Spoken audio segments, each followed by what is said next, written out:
Gracias por continuar con nosotros. Hablábamos de la opinión y de la información. Ahora, en medio de esta crisis del coronavirus, aquellos que son especialistas en generar crisis, no en resolverla, en generar crisis, quieren confundir. Y quieren confundir precisamente a partir de la opinión, no de la información. Por ejemplo, cuando hablamos del Partido Revolucionario Moderno, tenemos que hablar de la información. ¿Y cuál es la información? Bueno, que el PRM es un partido que surge de una crisis, que vive una crisis y que sus principales líderes en términos históricos han sido generadores de crisis. Y si queremos comprenderlo en mayor profundidad, veamos primero cuál es la historia del primer gobierno del PRM, el gobierno de Salvador Jorge Blanco del año 1982 a 1986. Para los jóvenes, queremos decirle, que estarán confundidos, que podrán decir, bueno, Trini, pero el PRM surgió hace poco, el PRM es un partido nuevo. No, el nombre de PRM es un nombre nuevo, pero todos y cada uno de los dirigentes del PRM son viejos activistas y dirigentes políticos en la República Dominicana, todos. Tanto así que precisamente el primer gobierno del PRM, que fue en el año 1982 a 1986, lo encabezó el papá de Orlando Jorge Mera.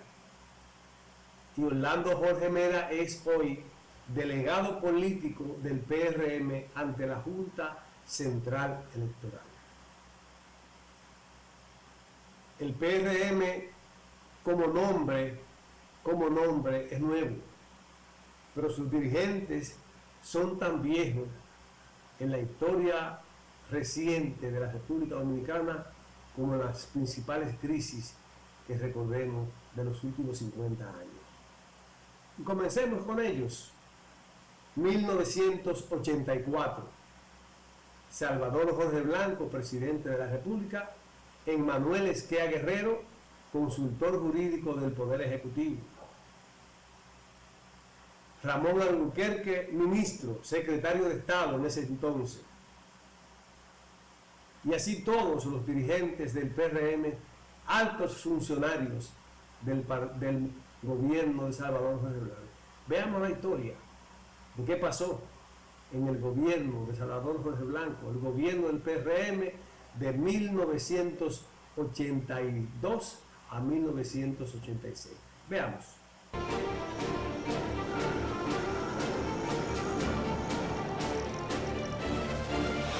En el año 1984, la República Dominicana arrastraba una fuerte crisis económica, complicada con el aumento de los precios del petróleo.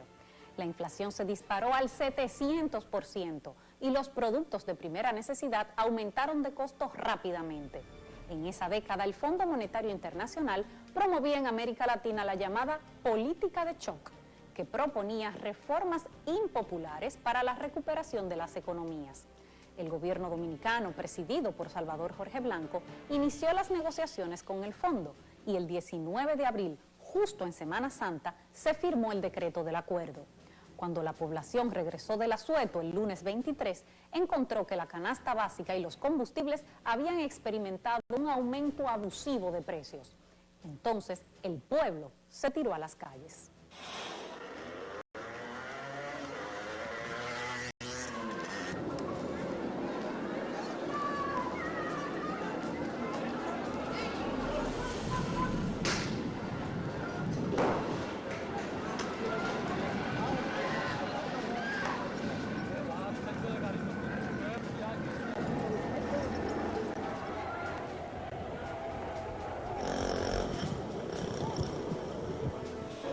El gobierno aseguraba que las protestas no eran espontáneas y que estaban manipuladas por la oposición, pero la explosión social era indetenible.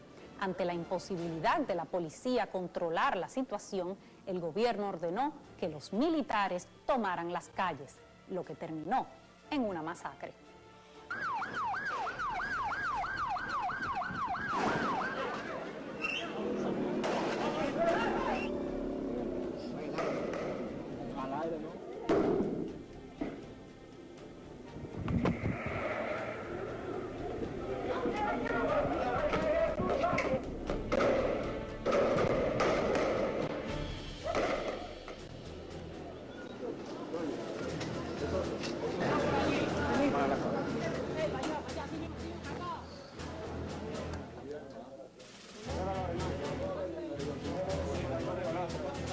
Los enfrentamientos más cruentos se dieron en los barrios populares de Santo Domingo, como el Simón Bolívar, Villa Juana, Cristo Rey y Gualey.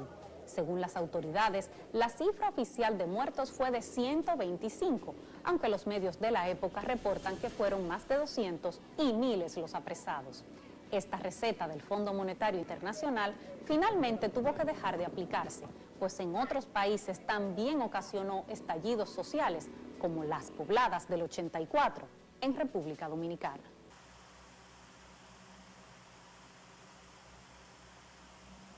Esa es su historia como gobierno. Esa es parte importante de su historia como gobierno, como políticos, como funcionarios. Pero veamos ahora, un poquito más cercano, la historia del PRM.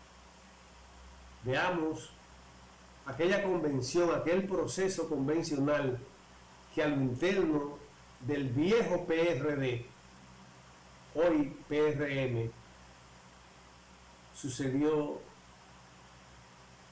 ya para el año 2013-2014. Veamos la convención donde nació, cómo nació el Partido Revolucionario Moderno. Veamos.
Esa realidad de Jorge Blanco, esa realidad de la convención del PRM, de su génesis, de su origen, de la fecha misma en que ellos surgen y deciden cambiarse el nombre, es lo que nos dice a nosotros que su ADN es un ADN de conflicto, de crisis, de anarquía. Pero, ¿qué resulta ahora? Precisamente en el año 2020.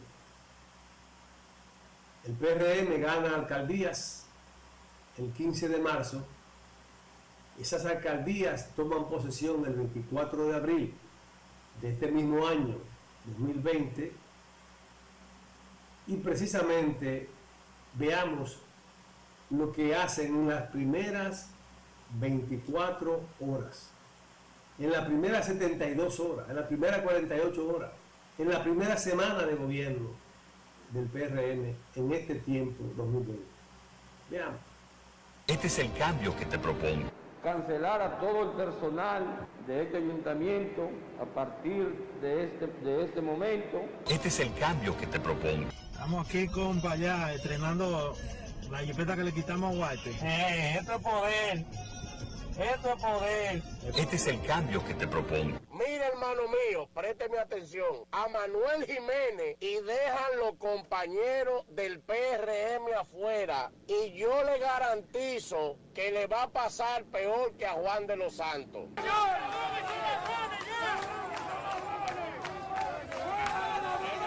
Este es el cambio que te propongo.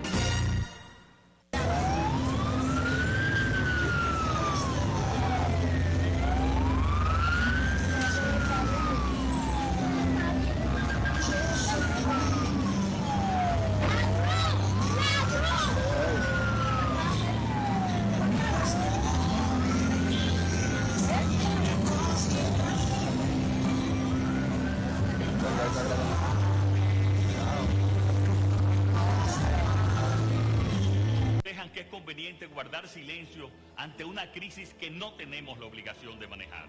Se equivocan. Esto es poder. Esto es poder. Estamos aquí, compa, ya estrenando la jipeta que le quitamos a Guate. Mire cómo estamos, Esto es poder. Esto es poder. El poder de nosotros ya, compa, para que nos respeten. No soy el presidente ahora, pero lo seré a partir del 16 de agosto. Y yo le garantizo que le va a pasar peor que a Juan de los Santos. Así son ellos. Pero ojalá que no olvidemos lo siguiente. Llegamos al 2020 del 84 al 2013, 14 al 2020. Pero veamos ahora el intermedio.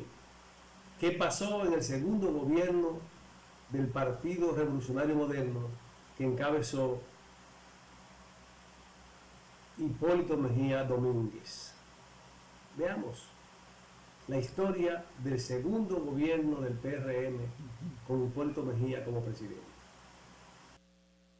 Atención, lo que verán a continuación es una parte de la historia de la República Dominicana que no debe repetirse nunca más. Tenía todos los componentes de una pesadilla y lo fue. Nadie pensó que podía perderse tanto en tan poco tiempo. Todo lo que se logró, no solo en los años anteriores, sino en décadas pasadas, se agotó y murió en apenas 4 años. La institucionalidad desapareció, las deudas nos agobiaron, no hubo sentido de patria ni siquiera para negociar, y hasta se envileció al inocente espiando, inventando expedientes, deshonrando. Fue peor que una pesadilla.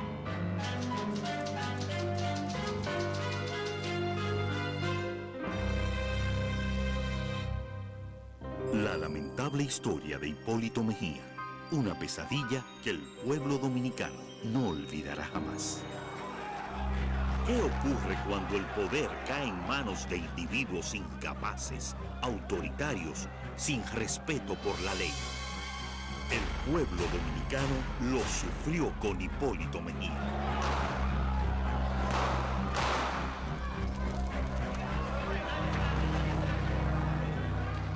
Juro por Dios, por la patria y por mi honor, cumplir y hacer cumplir la Constitución y las leyes de la República, sostener y defender su independencia, respetar sus derechos y llenar fielmente los derechos de su cargo. Señor presidente, ¿jura usted? Agosto del 2000, Mejía asume la presidencia de la República Dominicana. En ese mismo año, durante la cumbre de Panamá, ya se hizo evidente su falta de preparación. La República Dominicana sufrió vergüenza ante el mundo. Pero no solo en el exterior la imagen de Hipólito Mejía iba de mal en peor. También en el país, Hipólito continuó mostrando un creciente desprecio por la ley, Aunque se viole el derecho. por la democracia A mí no me importa la Constitución. y por el pueblo dominicano. Estamos claros. Hay seguridad, cuídese. Cuídese. Cuidémonos todos. Tenemos que cuidarnos. Esa no es función mía. Yo no soy policía. Esa no es función mía. Yo no soy policía. No me da la gana hacerlo, lo voy a hacer. Como Dios quiere. Apaga esa vaina tú. Apágala. La toma. Si nos quitan los terrenos, nos vamos a quedar sin No, nada. eso no se quita, pues se le obliga. Se le manda a general allá que le meta miedo a los dueños. Se le manda a general allá que le meta miedo a los dueños. ¿Usted le ha llamado talibanes a los periodistas? Sí, porque los periodistas no tienen derecho a decir lo que ellos quieran. Mire monito grabando ahí. Mire monito grabando ahí. ¿De qué tú te ríes? Monito. Todo esto divertía al pequeño séquito del presidente, pero entristecía al pueblo. No había más dudas.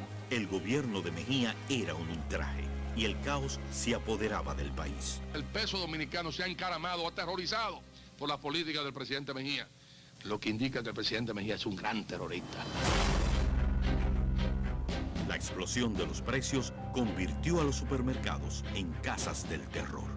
La reforma en el sector eléctrico acabó en desastre. Más de 500 millones de dólares fueron desperdiciados. En el 2003, el pésimo manejo de la política económica por parte de Hipólito Mejía y su equipo del desastre económico logró llevar 3 bancos a la quiebra: Baninter, Bancrédito y el Banco Mercantil. Todo el mundo tenía deuda, incluyendo el país. Déficit de 7.000 millones de dólares. Ya tú sabes, no se podía comprar nada.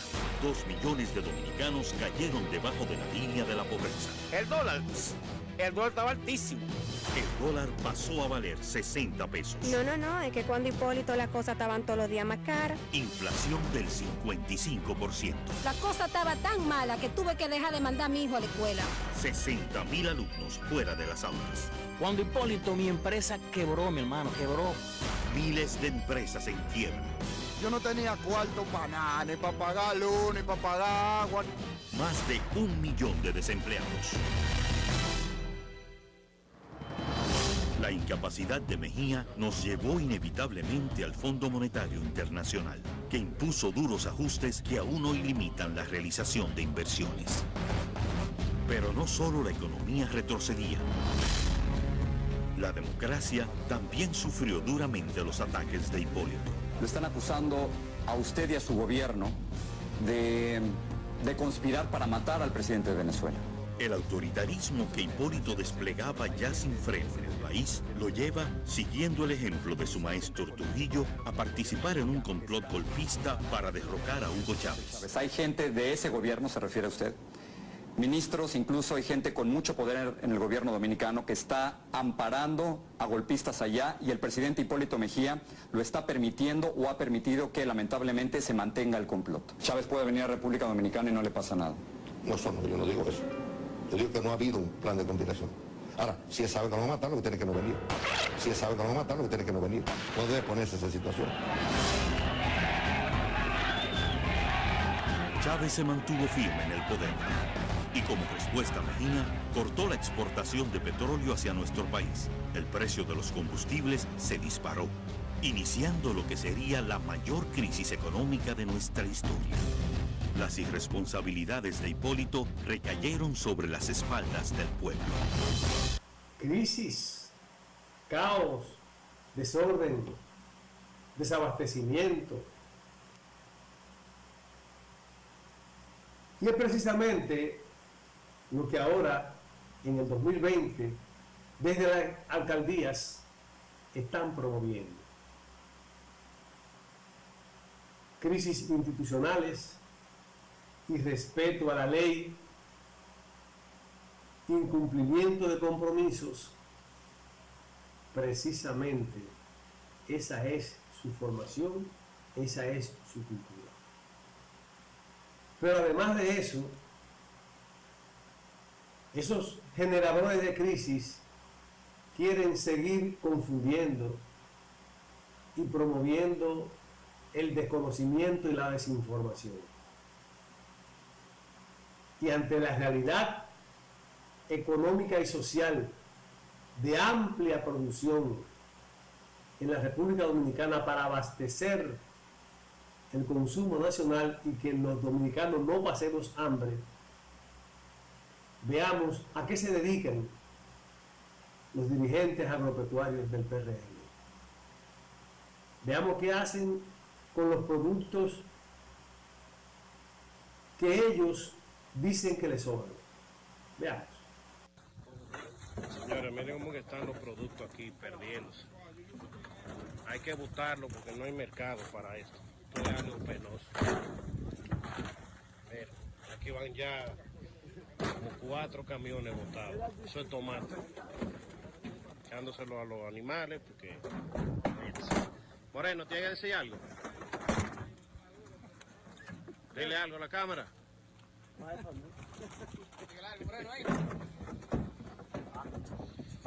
Mejor lo votan. Un comportamiento criminal en medio de esta crisis en que mucha gente necesita comida. Pues los dirigentes agropecuarios del PRM ordenan a sus agricultores botar los alimentos, grabar videos, subirlos a las redes para acusar al gobierno de maltrato, de abandono del campo y alegar falta de mercado. Ahora no podemos estar hablando de mercado. Ahora lo que tenemos que estar hablando es de que la gente necesita alimentos para comer. Y el PRM y sus dirigentes agropecuarios, en lugar de regalarlo, mejor lo botan y lo queman. Por eso le decimos que en este tiempo vea más, ver más, observar más y escuchar menos. Porque los hechos son tangibles. Lo que se dice, se maneja, se acomoda. Los hechos no se pueden acomodar. Ellos, el PRM, genera crisis, promueve crisis y vive en medio de la crisis. Y al parecer quisieran que la República Dominicana también volviera a la época de crisis. Hagamos una pausa y regresamos.